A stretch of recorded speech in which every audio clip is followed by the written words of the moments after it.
அனைவருக்கும் வணக்கம். ஔஷதம் சித்த மருத்துவ மையத்தின் சார்பாக உங்களின் மருத்துவர் டாக்டர் மு. கலைவாணன். இந்த பகுதியில் நம்ம என்ன பார்க்கலாம், திருமூலர் குழந்தை பிறப்பை பற்றி என்ன சொல்லியிருக்காங்க பற்றி பார்க்கலாம். இன்றைக்கி குழந்தை பிறப்புங்கிறது மிகப்பெரிய ஒரு வியாபாரமாக ஆயிடுச்சு. ஏன்னா இன்றைக்கி இருக்க லைஃப் ஸ்டைலு, நம்ம சாப்பிட்ற உணவுகள் எல்லாமே பார்த்திங்கன்னா மாறி போயிடுச்சு, நிறைய பொல்யூட்டட் ஆயிடுச்சு. ஸோ இன்றைக்கி முன்னாடிலாம் பார்த்திங்கன்னா நிறைய குழந்தைகள் அப்பா அம்மா பெற்றுக்கிட்டாங்க. ஆனால் இன்றைக்கி ஒரு குழந்தை ப்ரெக்னன்சி ஆகிறதுக்கு, கன்சீவ் ஆகிறதுக்கு அவ்வளோ போராட வேண்டியது இருக்குது. இப்படி தான் நான் அப்போது திருமூலர் இதை பற்றி என்ன சொல்ல வரான்னு பார்த்தீங்கன்னா, சுவாச பயிற்சி, இந்த மூச்சு பயிற்சிக்கும் நம்ம ப்ரெக்னென்ட் கன்சீவ் ஆகிறதுக்கும் வாய்ப்பு இருக்கிறதா சொல்கிறாரு. ஸோ சுவாச பயிற்சி இன்றைக்கி ரெண்டு பேருமே, அதாவது கணவனாக இருந்தாலும் சரி, மனைவியாக இருந்தாலும் சரி, ரெண்டு பேருமே சுவாச பயிற்சி நல்லபடியாக சூப்பராக பண்ணாவே இந்த குழந்தை பிரச்சனை இல்லாமல் போகுங்கிறத ரொம்ப தெளிவாக சொல்லியிருக்காரு. மூச்சு பயிற்சி அவள் எக்ஸ்பிளைன் பண்ணும்போது, இடகலை, அதாவது இடது பக்க நாசி வழியாக நம்ம எவ்வளோ மூச்சை உள்ளே இருக்குன்னா 16 மாத்திரை அளவு. கும்பகம், அதாவது மூச்சை பிரீத்தை ஹோல்ட் பண்ணணும், அது என்னன்னா 64 மாத்திரை அளவு. அதே போல் வலது பக்கமாக அந்த மூச்சை விடணும், வலது கலை, அதில் எப்போ விடணும்னா 32 மாத்திரை அளவு விடணும். இதுதான் மாத்திரை கணக்குன்னு சொல்லுவாங்க. இது உள்ள ஏறுறது, இடகலையில் ஏறுது, அடுத்த செட்டு நம்ம வலதுலேருந்து எடுக்கணும்.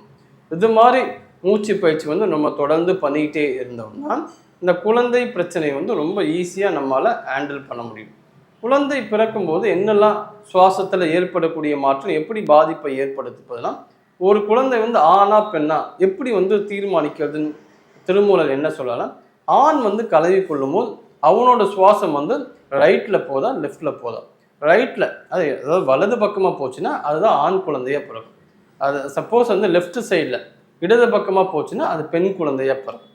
ஸோ சுவாசத்தை பேஸ் பண்ணி தான் ஆணா பெண்ணாங்கிறது ஒரு கணிப்பு ஏற்படுறதால் திருமூலர் சொல்கிறார். அடுத்த பாயிண்ட் என்ன சொல்கிறார், குழந்தை எப்படி அழகாக இருக்கணும், அப்போதுக்கு என்ன ஒரு டிப்ஸ் சொல்கிறாங்கன்னா, ரெண்டு பேரோட ஆணும் சரி பெண்ணும் சரி அவங்களோட சுவாசம் இயல்பாக இருக்கணும். அப்படி இயல்பாக இருந்துச்சுன்னா குழந்தை ரொம்ப அழகாக பிறக்கும். சர ஓட்டம் இதில் ரொம்ப முக்கியமான ஒரு விஷயமா சொல்கிறார். சர ஓட்டம்ங்கிறது தான் உயிரோட்டத்தை தீர்மானிக்கக்கூடிய அளவு அந்த மூச்சு பயிற்சி இருக்கணுங்கிறார். சர ஓட்டத்தில் யார் நல்லபடியாக அதை ப்ராக்டிஸ் பண்ணாங்களோ அவங்க தன்னோட உயிரை தாங்களே ஹேண்டில் பண்ண முடியும். அதுதான் மகான்கள் சித்தர்கள் அதுதான் அவங்க செஞ்சாங்க. இப்போ நார்மல் பீப்புளெலாம் பார்த்தீங்கன்னா சாதாரண ஒரு மூச்சு பயிற்சி கூட நம்ம செஞ்சுக்கிட்டு வரலாம். அவர் சொல்லி கொடுத்த மாதிரி மூச்சு பயிற்சி, நாடி சுத்தி பிராணாயாமம் பண்ணலாம், கபாலபதி பண்ணலாம், இல்லை இப்போ சொன்ன அந்த சர ஓட்டங்கிற பயிற்சியை பண்ணலாம். அந்த பயிற்சியை பண்ணும்போதுல உங்களுக்கு நல்ல ஒரு குழந்தை பிறப்பதற்கான ஒரு ஆரோக்கியமான ஒரு விஷயம் நமக்கு கிடைக்கும். குழந்தையோட ஆயுள் எதை வச்சு தீர்மானிக்கிறதுனா, ஐம்புலன்களும் பார்த்தீங்கன்னா அந்த சுவாசம் பரவி இருக்கும். அப்படி பரவி இருந்துச்சுன்னா ஆணும் சரி பெண்ணும் சரி குழந்தை 100 வருஷம் இருக்குமா. இதே 4 புலன்களில் அந்த சுவாசம் பரவி இருந்துச்சுன்னா 80 ஆண்டுகள் ஆகுமா அந்த ஆயுட்காலம். ஸோ ஆயுட்காலம், குழந்தையோட ஆயுட்காலம், ஆரோக்கியம் எல்லாமே எதை பேஸ் பண்ணியிருக்குன்னா, கணவனும் மனைவியும் சேர்ந்து கலவி செய்யும் போது அவங்க சுவாசம் எப்படி இருக்கு அதை பேஸ் பண்ணி தான் இந்த குழந்தையோட ஆரோக்கியம் எல்லாமே தீர்மானிக்கப்படுது.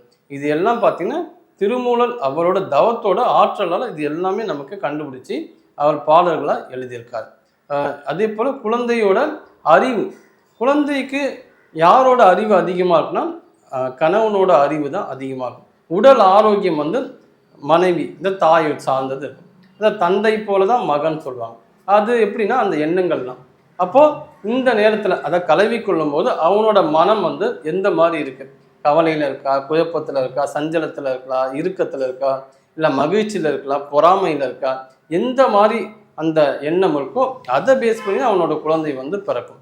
அம்மாவும் பார்த்தீங்கன்னா 10 மாதம் எந்த அளவுக்கு ஆரோக்கியமான உணவுகள் எடுத்துக்கிறாங்களோ அந்த ஆரோக்கியமான உணவு தான் அவங்களோட வாழ்க்கை ஃபுல்லாகவே அவங்களுக்கும் சப்போர்ட் பண்ணக்கூடியதாக இருக்கும். ஸோ அவ்வளோ விஷயங்கள் திருமூலர் இந்த ப்ரெக்னன்சி டைமில் எப்படிலாம் இருக்கணுங்கிறத பற்றி தெளிவாக எழுதியிருக்காரு. சுவாசம் சுவாச பயிற்சிகள் நிறைய பேர் பண்ணாமல் போனதுனால தான் இன்றைக்கி கன்சீவ் ஆகாமல் போகிறது, குழந்தை பிறக்கிறதுக்கு தடைகள் எல்லாமே இருக்குது. இந்த சுவாசத்தை சரி பண்ணாவே போதும். மூச்சு பயிற்சி, அந்த சரவோட்ட பயிற்சியை தொடர்ந்து பண்ணாலே போதும். சரவோட்டத்தோட விதிகள் பார்த்தோம்னா மிக முக்கியமான விதி என்னென்னா, புதன்கிழமை, வெள்ளிக்கிழமை, திங்கக்கிழமை. இந்த 3 நாள் வந்து இடது பக்கமாக சுவாசம் போகும். அதாவது காலையில் 6 மணிக்கு நீங்கள் எழுந்துக்கும் போது இடது பக்கமாக சுவாசம் போச்சுன்னா நீங்கள் ஆரோக்கியமாக இருக்கீங்கன்னு அர்த்தம். இதில் வந்து தேய்பிரையில் மட்டும்தான் வலது பக்கமாக சுவாசம் போகும். மற்ற நாட்களில் வலது பக்கமாக போகும். ஸோ இந்த விதிப்படி சுவாசம் போகுதான் நம்ம டெஸ்ட் பண்ணிக்கலாம். அப்படி போனாலே நம்மளோட சுவாசம் வந்து சீராக இருக்குங்கிற விஷயத்த நம்ம ஈஸியாக நம்ம வந்து செக் பண்ணிக்க முடியும். இந்த சுவாச பயிற்சி, அதான் சுவாச பயிற்சி பண்ண பண்ண சுவாசத்துக்கும் எண்ணத்துக்கும் மிக நெருங்கிய தொடர்பு உண்டு. சுவாசத்தை நம்ம பிடிச்சாவே எண்ணங்களை வந்து ஒடுக்க முடியும், எண்ணங்களை குறைக்க முடியும், எண்ணங்களை அனலைஸ் பண்ண முடியும். ஸோ சுவாசத்தில் அவ்வளோ விஷயங்கள் இருக்குது. சாதாரணமாக இந்த சுவாச பயிற்சி பண்ணுவதற்கு நம்ம மனதளவிலையும் நம்ம வந்து தயார்படுத்திக்கணும். தவ பயிற்சிகள் ரொம்ப நல்லா வேலை செய்யும். இந்த மூச்சு பயிற்சி சிறப்பாக வரணும்னா உடல் ஆரோக்கியம் தேவை, மன ஆரோக்கியம் தேவை. அப்போ உணவுலையும் கவனம் வைக்கணும். இந்த சுவாச பயிற்சிகள்லாம் பண்ணும்போது நான் வெஜிடேரியன் சாப்பிட்றது, ரொம்ப ஸ்பைஸியாக சாப்பிட்றது, இதெல்லாம் வந்து அவாய்ட் பண்ணால் இன்னும் நல்ல பெஸ்ட்டு ரிசல்ட்டை கொடுக்கும். திருமூலர் சுவாசத்தை பற்றி அவ்வளோ சூப்பராக சொல்லியிருக்காரு. இந்த மாதிரி மூச்சு பயிற்சிகள் நீங்கள் பண்ணாலே இந்த குழந்தை பிறக்கிற பிரச்சனையிலேருந்து ரொம்ப ஈஸியாக வெளியே வர முடியும். நன்றி, வணக்கம்.